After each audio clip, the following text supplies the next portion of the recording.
We start to the top right-hand side of the map with the blue Zerg player. Representing Canada and Team Expert, it is Scarlett.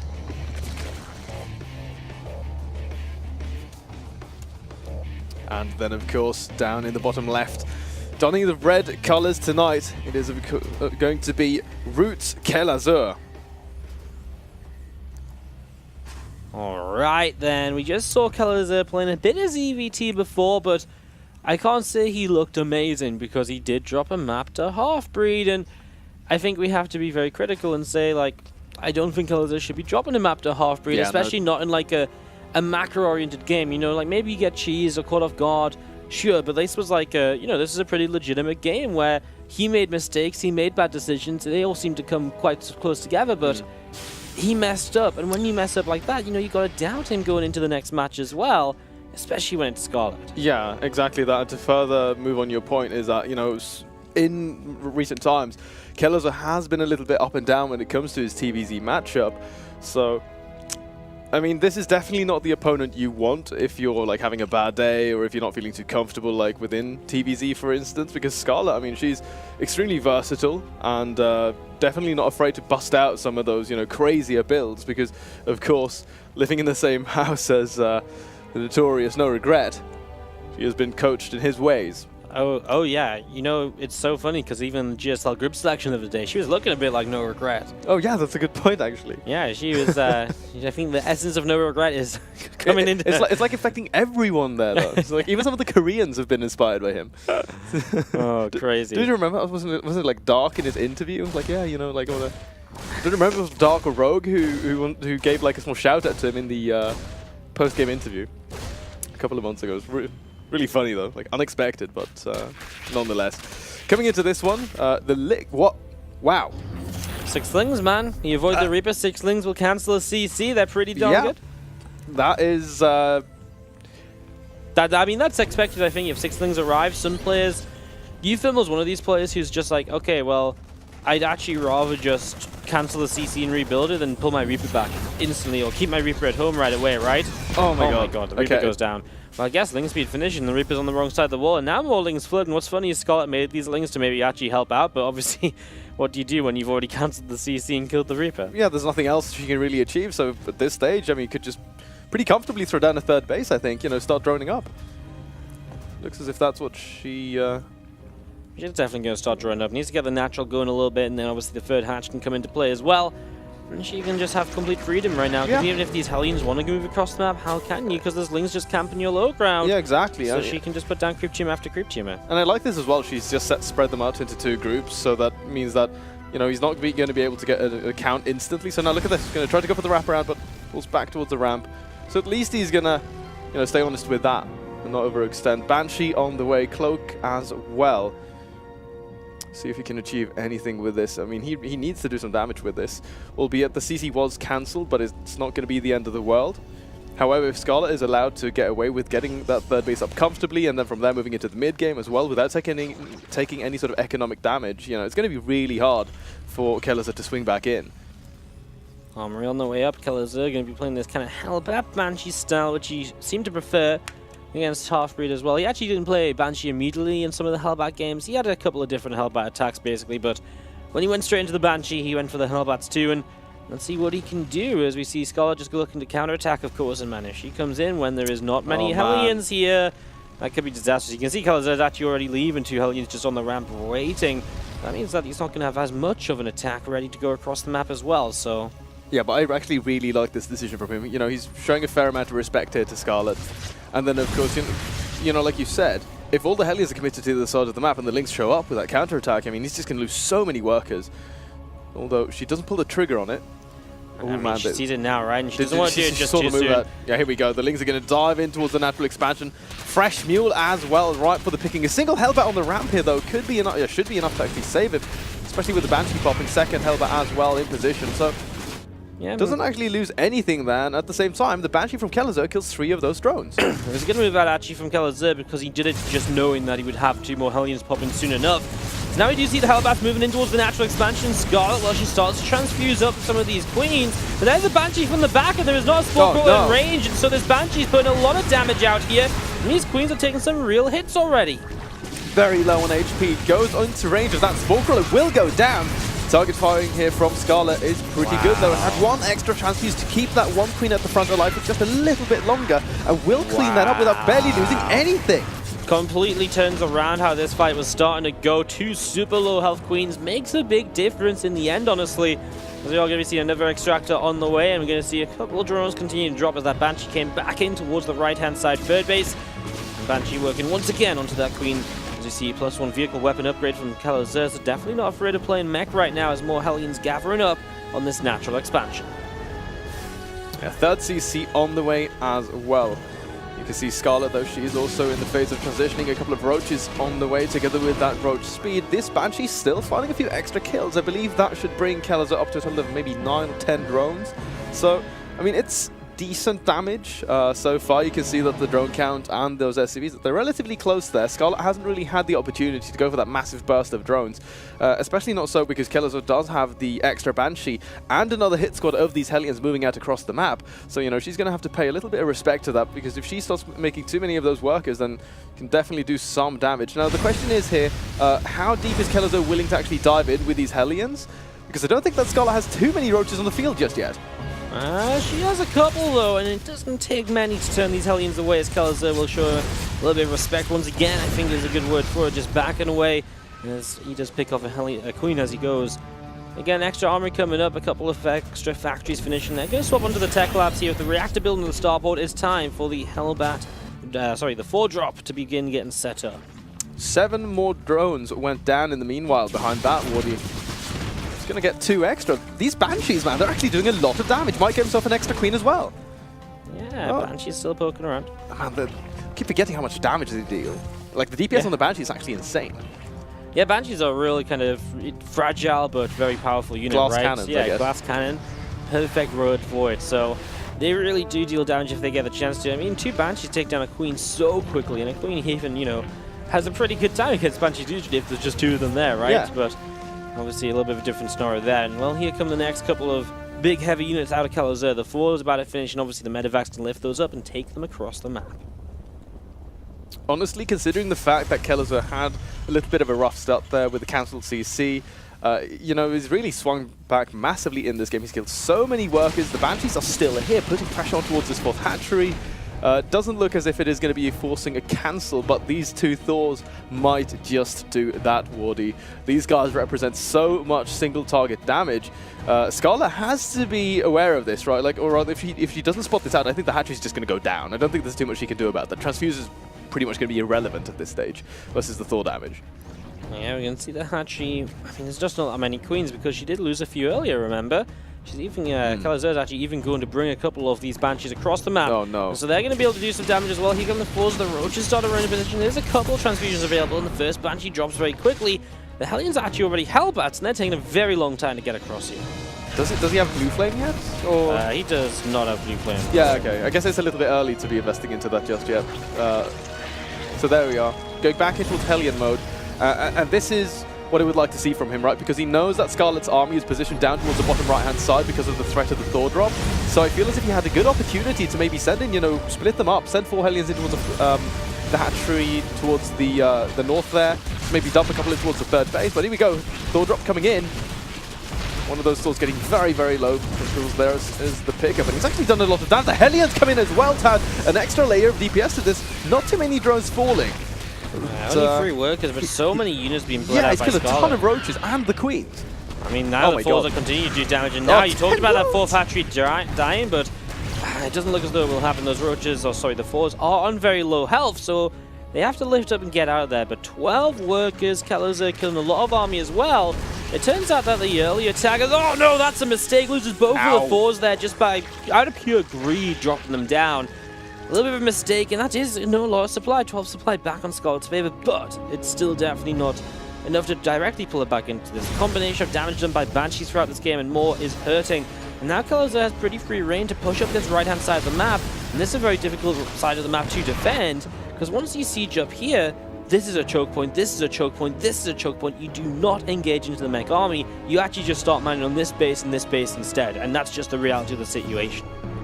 Yeah, exactly. And so, like, even so, looking at the upgrades here for Kelazhur. +2 just kicked in together with Blue Flame. So now is the perfect time to go. Parasitic Bomb goes down. The Vikings actually not spreading here, so they are taking a lot of damage. Now comes to spread.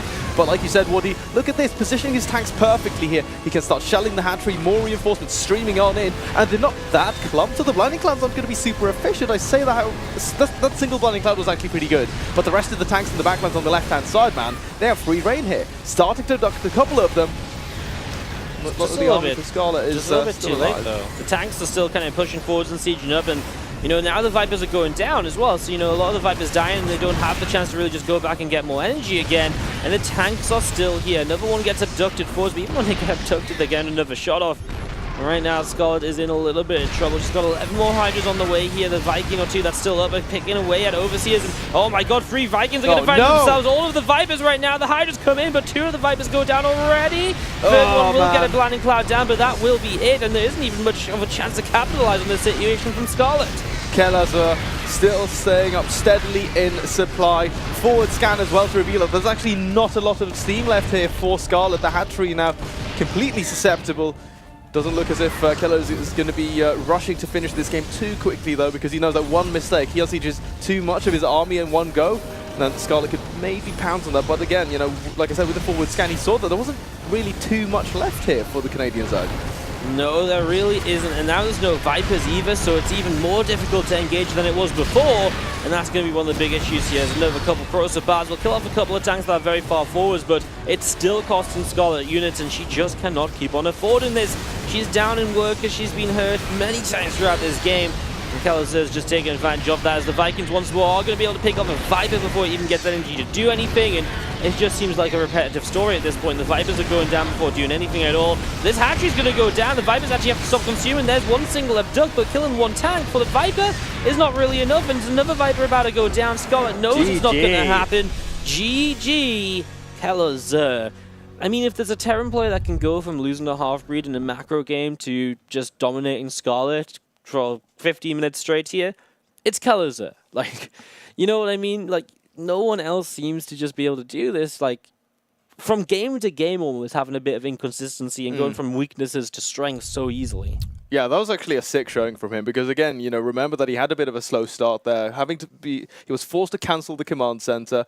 Didn't really achieve all too much with his Hellbat attack initially. Even though the Banshees were there, they didn't really show up until a little bit later. And you know, still, even though I think at that stage he'd killed like 30 drones, she was still at a very healthy drone count, but it was then about how he engaged and also set up there with that Thor drop, weakening the hatchery, killing so much of her army. You know, I think that might have been one of the crucial moments in that game because he killed like 10 or 12 roaches with those Thors. Yep. I mean, it's one of those things where it's made mech so powerful that mech used to be this composition where you sat back and did nothing for so long. And that was very powerful for the Zerg because you just did whatever you wanted to. Nowadays, it doesn't happen. You solve the Hellbat drop, and then the Banshees are still around. Then you have the 4 drop, and then the harassment just continues again and again and again. And if you do too much damage, you will get into that sort of position. Yeah, I really like that development of mech, of how it's, you know, transformed from the very static, just like you said, you sit in your base, mine up, build up to 160 supply and then move across the map. It's become a lot more like, you're a lot more active in, you know, what you're doing. There's a lot more harassment. It's just a much more, how do I say it? It's just like a little bit more flexible. It's just more active, right? And like harassy. We went from like the trenches of the Somme, and then we moved into like modern warfare. This is kind of what we saw here with Terran and the development of that. We're going to be jumping into Asset Plan for map number 2, so let's see how Kelazhur approaches this one again. I think one of the questions he's leaving us asking is, mech or bio, what does he play on each of these maps, and how does he play it? So let's see as we get ready for game number 2 now on Asset Plant. Scarlett is down a map here, and if she loses this, I mean, she's actually yet, I mean, okay, probably the 2 toughest games in her entire group coming up first, but still, you lose this, and all of a sudden, you know, you've lost to 2 players. There's a lot of potential there to maybe be the player who is only fighting for 3rd place. Then you've got to go through a 6th place match, and then you've got to go through the semi-finals against the winner of a group. Yeah, exactly. And that's really bad. It could, you know, if the planets aren't aligned, really end up, like, I'd be really surprised to see her drop out, or at least, you know, get a slightly lower placement, because she was, what is it we said? Like, if we look at the top 4, we'd be like Neeb, Scarlett, Major, Special. yeah, Kelazhur, maybe in that order, right? And then after that, it's sort of a bit of a wild card with Puck, Jon Snow, and Jim Rising. But to not have Scarlett, you know, imagining that in the top 4, that'd definitely be a bit of an upset feel. But nonetheless, coming into this game, guys, here we are in the bottom right on Acid Planet. Down 1 game. Very long and arduous fight there. See if she can swing back into this one, equalize the scoreline. It is, of course, going to be Scarlett. Into the upper left-hand side, our red Terran player from Root Gaming and Brazil, it is Kelazhur. Getting set up here with a very standard opening. A little bit different, but still fairly standard. The CC first into Rax double gas. It's not unheard of. It's going to be a factory follow-up, just a bit of a better eco early. And this time Scarlett does go hatch gas pool, so no early Zergons to try and punish anything here. A little bit more of a passive game than what we saw in that first one. Yeah, what I'm most keen to see now is going to be where Scarlett is going to take this, because again, you know, like we were saying, she's not afraid to take initiative, just like we saw there on game number 1. And even though it paid off, because this is a bit of a different game, both players a little bit more passive, I guess what we sort of need to keep our eyes on is going to be like, what is Kelazhur going to be doing and how is Scarlett going to be responding to that? Because then because generally it's always going to be Zerg who are initially defending, right?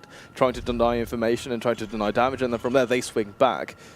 Because I don't think that you really want to allow Kelazhur to power up like that in the same way, you know, because he was virtually untouched after that stage in the game, right? There was like very few attempts there from Scarlett to try to get any sort of counter damage done. We didn't see any drops, very few Ling, probably like at best 1 attempted Ling run by. So I think that's going to be something that she needs to keep in the back of her mind, right? Don't allow Kelazhur to power up in the same way. But how do you do that against Mac? Like, yeah, it's true. It's like really, I mean, really tough. Kelazhur's on the forefront already. You've got to peel units away, which are going to be roaches because you don't really have Zerg lanes. And then what? You're going to run like 4 or 5 roaches in towards the third base. It's going to take an eternity, and when you get there, there's going to be a tank or 2. It's really difficult, I think, for Scarlett in that sort of scenario to start harassing, and that's, again, just her own fault for falling behind early game. What was it Dark did versus Gumiho? I think like Nidus, the production of the meching player. Yeah, I mean, there's definitely ways to do it, right? There's definitely ways you can harass, but how does Scarlett justify building a Nidus in this sort of game? Because she couldn't survive when Kelazhur pushed in the end, right? And it wasn't like Kelazhur stopped pushing at any point. And obviously, if she gets the Nidus up and gets in there, then all of a sudden, you know, Kelazhur's got a very different game on his hands. He doesn't push as much. But he might just kill Scarlett in the process because she's missing a Nidus. Because he just like walks across the map with the army he has, and then... Yeah, I mean, you just invest into a Nidus. It isn't cheap, and, you know, it takes a long time to get up, and that's a huge amount of time where suddenly you're missing 4, 5, 6 roaches, an attack comes. It doesn't sound like a lot, but it really can be in that sort of situation when you're already trailing a bit, so... It's tough. I mean, again, there's definitely possibilities, but you've got to think about the risk versus reward as well, and what if Kelazhur just deals with it super well? Then you're even putting yourself further behind and not really gaining much and even powering up the attack because, again, you've wasted resources on the Nidus. That's then being dealt with super well. Well, you make a very strong argument there, Wardy. See if Kelazhur can make anything happen, though, here with these 4 Hellions. Faking the cloak with his medevac boost man, I like this. Was it Kelazhur who did it like he did it as BlizzCon as like a genuine build. Right, yeah. Sometimes I actually think he lets this finish even because he's just like, you know what, I actually don't mind having it as an upgrade throughout the rest of the game. I think it's, you know, one of the more underrated upgrades, to be honest. It's not ridiculously expensive. I think late game you should definitely get it. It's just like rushing it out in 5 minutes is a little bit like, well, really? Do you really want high capacity fuel tanks? Kelazhur says, yes, I do, and it completes. Yeah, I mean, it's just... What does it bring the cooldown down to? Like 3 or 4 seconds? It's absolutely ridiculous how you can just spam the boost on those medevacs. It just straight up doubles the length of the boost. Right? Ah, okay. It's insane. Like, I mean, it is actually really good, and like, it actually does help quite a lot. It's just at 5 minutes you don't even have medevac. When they boost, do they become the fastest air unit in the game? Oh yeah, they do. Nothing catches a medevac. No. What would catch a medevac? Not a Mutilus doesn't even catch a medevac boosting. Then there's nothing. Then there's no hope.